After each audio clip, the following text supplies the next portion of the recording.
Hey guys, Zethrion here from Langrisser.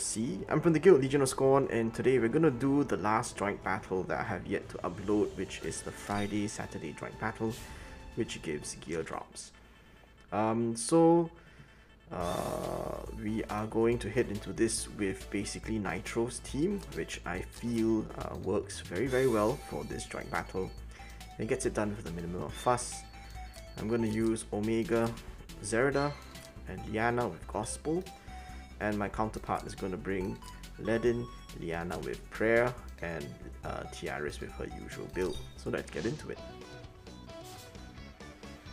So the main mechanic of this map is that you need to escort Angelica to the end, as you always do in the usual level 60 version of the joint battle. However, her enemy spawn triggers are slightly different. And what I mean by that is that there are two groups of enemies that spawn when Angelica reaches a certain point. That point is the first tile of the two bridges that you have to cross. So let me just zoom out. So this is the first bridge. Once Angelica gets there, she will spawn the very first group. The second group is at that bridge. So as long as she touches any of those tiles, she will spawn the enemy group. The first group is rather simple, it's just two Sky Archers. The second group, however, is a bit more substantial. It's actually Angelina, sister of Shafenio, who spawns together with two mermen, and she uses her AoE attack on the very first movement. So you would want to save an AoE heal for that, and you will see how we deal with that later. So Omega, if well built, is nice because he basically can one-shot everything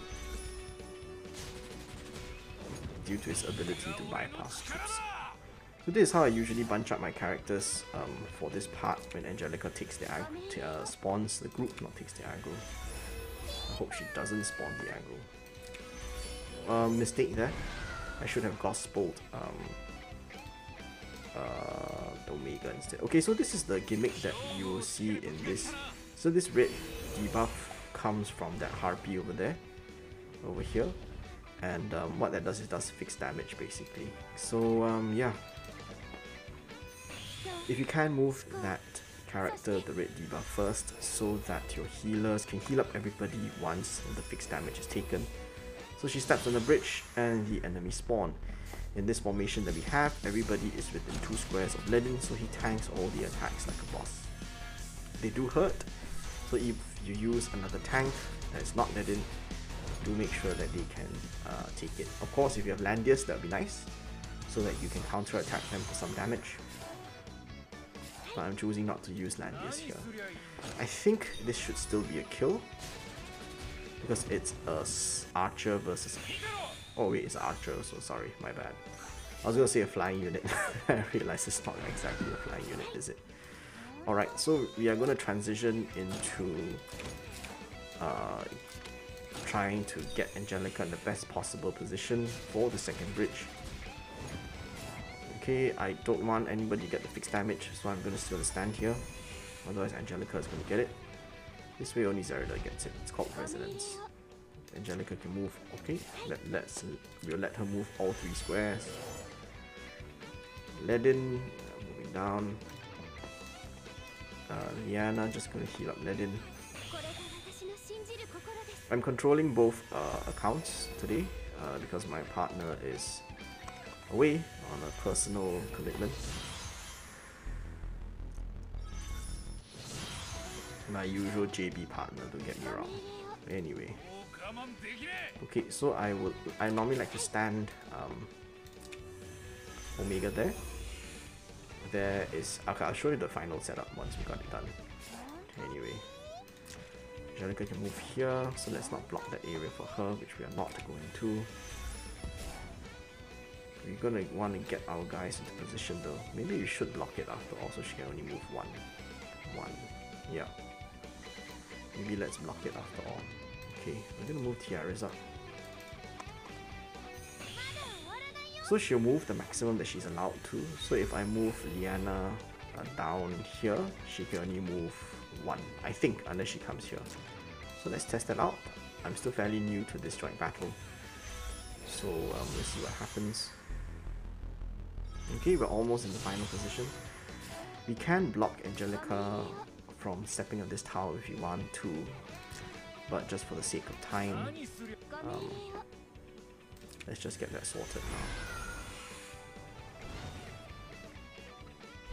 Okay, that's fine. Stand Omega here.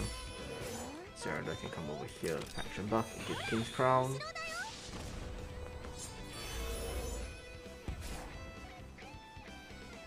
So Ledin is going to come over here and faction buff. We do have an axe again from the second Liana, and we will use that now.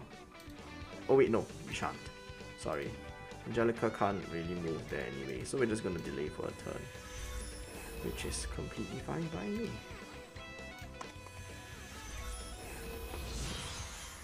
I'm saving Tiaris's Miracle for next turn.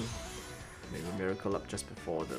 Okay, so Liana still has that annoying resonance debuff, which again, as you can see, cannot be dispelled, fortunately. So she's going to damage Omega and Ledin. That's nothing that Miracle can't handle. Hopefully we get the King's Crown buff on Omega, maybe? Of course not. Why do I even bother sometimes? Alright, so we're going to leave an empty space for Angelica to move in.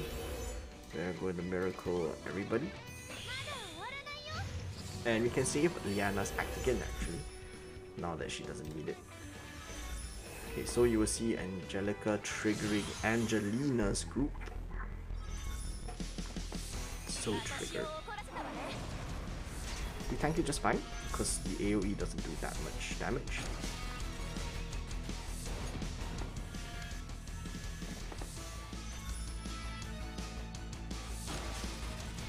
I actually recorded this yesterday, but some technical issues caused me to abandon that version, unfortunately. Alright, we're gonna kill Angelina. And let's choose a proper starting position. 1, 2, 3, that's within range I think. Okay, Ledin can move up there. Okay, so we can move her here. Just planning out my move for the next turn, because once you kill Illustrial, this battle is more or less done. So kill Illustrial.